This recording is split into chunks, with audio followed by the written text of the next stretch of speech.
This is where me and Jo do a bit of the Chuckle Brothers, where she starts, then she introduces me, then I introduce her to you, to me. So I get to reintroduce the wonderful Jo Wright for you, who's going to start with helping us to understand how to create a coaching culture and introduce to you the framework of success that today is built around. Now, what's great about Jo going first is she's very much taking one for the team by being the first speaker. And she's also going to set the tone for the rest of the day. Because if she's rubbish, well, the rest of the speakers she's just made everybody's life easier for the rest of the speakers. Notice how I said that first. Because she's going to be brilliant. And what she's going to do is make all of the other speakers raise our game and live up to the standard that Jo's about to set in the room. I think the best compliment I can pay to Jo, there's probably two things actually. One, I thought I was passionate about coaching before I met Jo. And this framework for success, genuinely, when I think about, from a coaching point of view, and I think about a framework for success, I genuinely think of Jo Wright because she has that absolute passion for coaching and that absolute belief that it is the right way to go for engaging our people, the right way for us to go to create the kind of environment that we want within our organisations. The final thing I will say about Jo is the things that she always says to me. And it's always, she tells me that she trusts me. She tells me to just be me. Now, for anybody in this room, you cannot get a greater inspiration for your confidence than somebody telling you to just be you and that they trust you. So not only do I get to introduce you, I have a huge thank you for that, which enables me to be part of today. So thank you, Jo. And I'm going to hand over to our wonderful Jo right now. So let's have another round of applause. Thanks, Tim. Yep. Well, that was actually a better introduction than I anticipated, and better than actually one of the speakers last night who referred to me as the Lorraine Kelly of coaching. Not what I was expecting on the night before the conference, but there we go. So, for those of you who love the 80s like me, you'll recognise this image. I showed this to one of our team who looked at me really blankly. What is that? I was like, what? Everybody knows this. So I put the Back to the Future logo on just for good measure. So I'm going to take you on a little journey into the future over the next 10 to 15 minutes. And if you do know the story of Back to the Future, you'll know that Marty McFly, in his DeLorean car, flew back from 1985 to 1955. And he managed to shape his future. And that's what we're going to do today. We're going to visualise the future, and we're going to shape the future. Because one of the most precious things we have, all of us, we have the gift of time. And it's our responsibility as human beings to use that time wisely. And we can dream big. We can imagine what the future can look like. But the great thing about everybody in this room today is we can do something about it. And it's our responsibility to do that. Not only for ourselves, for our employees, but for our children, for our future generations. That's what today's about. Now, I'm about to go into the technology black hole that Tim's just been in. So let's see. I've got a Mentimeter question for you. Let's see. This is where I might need Adam to do something. What do you think will make the greatest impact in the future to unlock the potential of your workplace? Is it building trust? Is it hybrid working, better HR processes, technology, authentic and inclusive leadership, coaching conversations, or all of the above?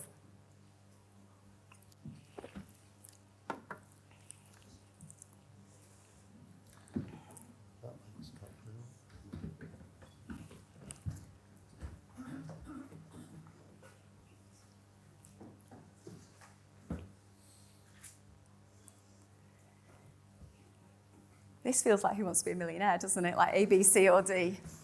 So it's feeling like all of the above, and I absolutely agree. And the great news is today we're going to cover off a lot of this. You're going to learn so much today and be part of some fabulous conversations about what the future of work is going to look like and how we go about making it happen, because it is for us all to do. But Adam, how do I move on? How do I get off this thing? Hang on. When you say... There's a little arrow at the bottom. Well, I'm pressing the arrow. No. Use the mouse. Oh, the mouse. And you should go back to your clicker afterwards. I'm 50 in December. I've got another Mentimeter question later, so I might need you to show me where the mouse is again. And there she puts a picture of technology up. Brilliant. This is all for my benefit. Let's wind forward 10 years. So what will the future of the work look like? What will it look like? Will the robots have taken over? Will the machines be doing all the thinking for us? And will drones be delivering our parcels? Do you know what? We just don't know. We really don't know. But what we do know is that it isn't some far out kind of crazy idea of the future. Change is already happening now. And it's getting faster. And one of the things that it's really causing is challenges to HR, to organisations, to business leaders, when they're already grappling with huge challenges in a VUCA world. It's already complex enough. Because actually, thinking machines are taking some of our jobs already. And this is going to cause challenges for talent. Competition for talent is going to be fierce. But the talent that we used to have isn't the talent we'll need for the future. And actually, the roles and skills of tomorrow are actually unknown to us today. So how can HR prepare for that? How can you attract and motivate the best people when we don't even know what we're looking for? It isn't the time now to just sit back and watch events unfold. It's time to start planning and preparing for a future that we're still not fully clear about. But one thing is for sure, we do need to start thinking about it and planning now. But what we can visualise is this. We can visualise a future where human potential is unlocked, where employees are valued and they trust their employees, their employers, that learning and feedback is continuous, that well-being is a priority, and they can actually work from anywhere. We spend a third of our life at work. We have to make it the best we can be. Now, change is already happening, and it's accelerating. And there's one of the pictures on there is one of my favourites, and it'll come to it in the very last one.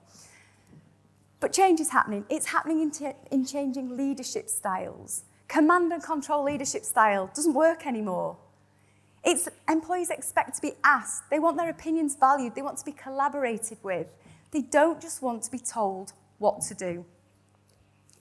Learning and feedback are expected to be continuous. It isn't just go on a training course once every now and again and come back. This is about continuous learning, continuous feedback. People want to work for an organisation that's got a purpose, it's got true meaning. The job for lives have gone. This is about working for an organisation that will make a difference.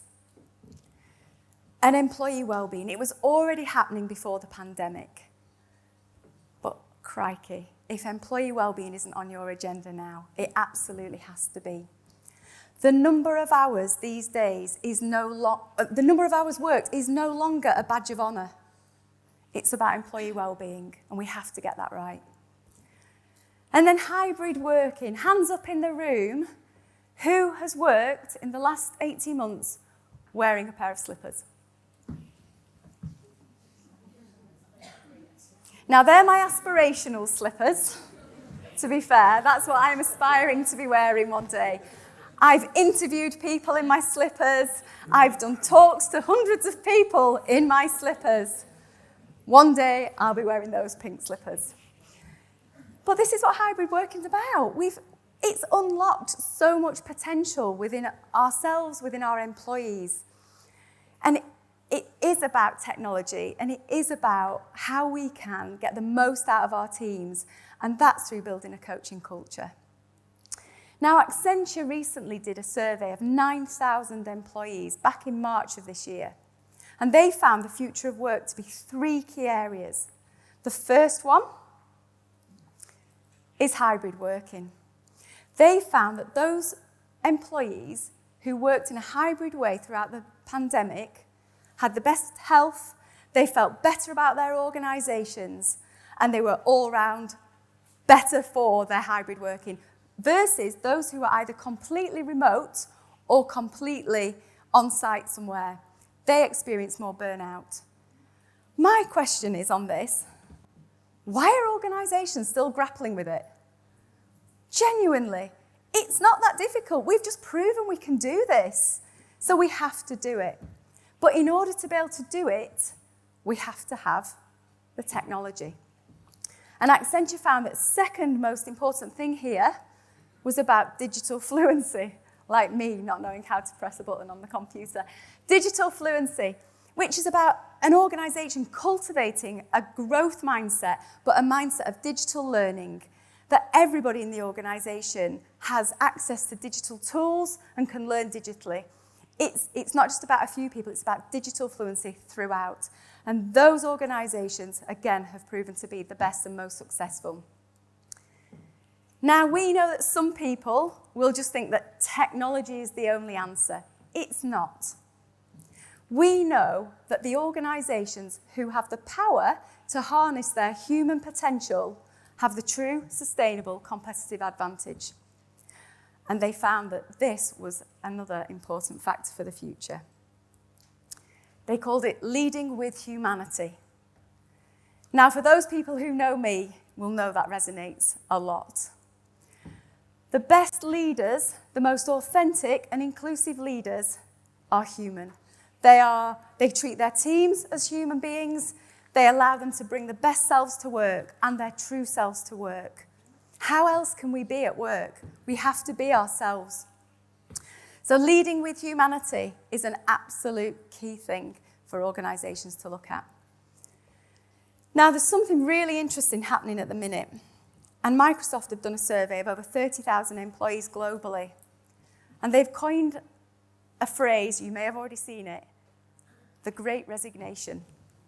The Great Resignation is on its way. It's happening now.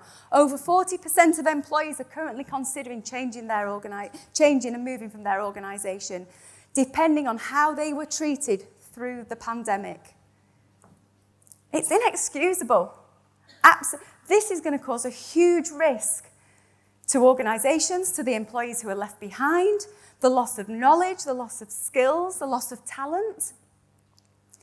We know that those organisations who are truly focused on their employees, who foster a culture of trust, who care for their employees, who have that level of learning and growth mindset, are the ones that will succeed. The risk is just too great not to be focusing on hybrid working, digital fluency, and leading with humanity. The risk is just too great. But what we are talking about, and the great organisations are already on that journey, is they're starting to build a coaching culture, because that's what we're talking about.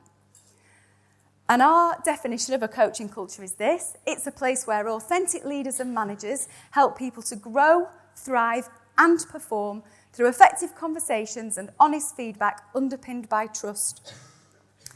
Every word on there matters. Every word matters. And the best organisations are doing exactly this, because it's through conversations and enabling their teams and empowering teams to be their best selves that are going to be the most successful. And today we're going to cover through this all day, and there's people in the room who've already declared on Mentimeter that they're already well on the way with the coaching culture. Go and hunt those people out.